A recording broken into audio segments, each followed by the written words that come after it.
Bos, ini mesin apa?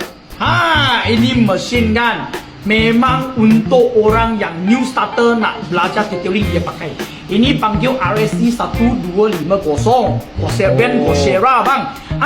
Ini mesin dia boleh buat light polish dengan waxing. Ini memang untuk orang yang baru nak belajar hobi dekat detailing atau detailer nak baru. Memang ini terbaik. Okey, apa dia terbaik? Ringan, harga dengan apa? Function dia penuh cukup. Faham? Bos, ini brand Coursera dia mahal ke tak? Harga dia semua mampu milik. Berapa? Ada orang mesti tanya dia. Ini 4XX, 3XX pun boleh dapat. Datang bincang dengan you punya package macam mana. Ini mesti boleh dapat. Okey, boleh jom kita tengok macam mana pakai? Boleh. Tengok. Ini. Tengok cara dia macam mana. Show mak dia banyak. Ini macam end user punya kereta bang. Betul. Banyak. Okey. Apa pad kita kena matching?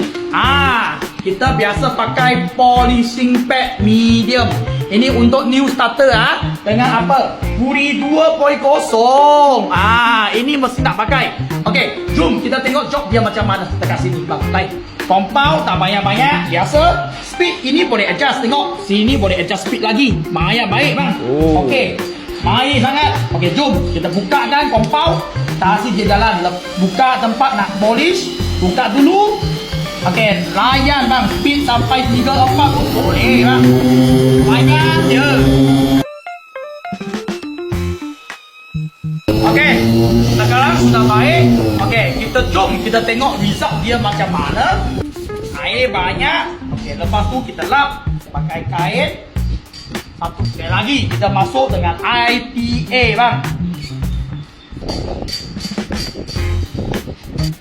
Mesin ini dia bukan murah tapi dia memang baik, boleh kerja cantik. Ini selepas kita buat, ini sebelum kita buat. Tengok jalan-jalan halus banyak nampak.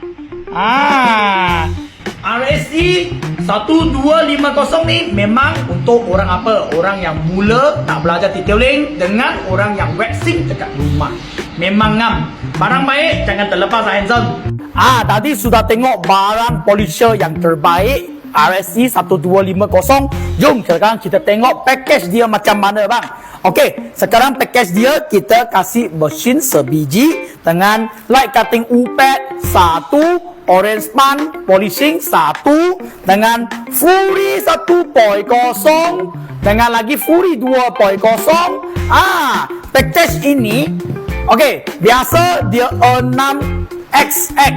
Sekarang kita kasih harga yang promotion 5XX pun boleh dapat. Okey, datang PM sekarang bos. Okey, thank you.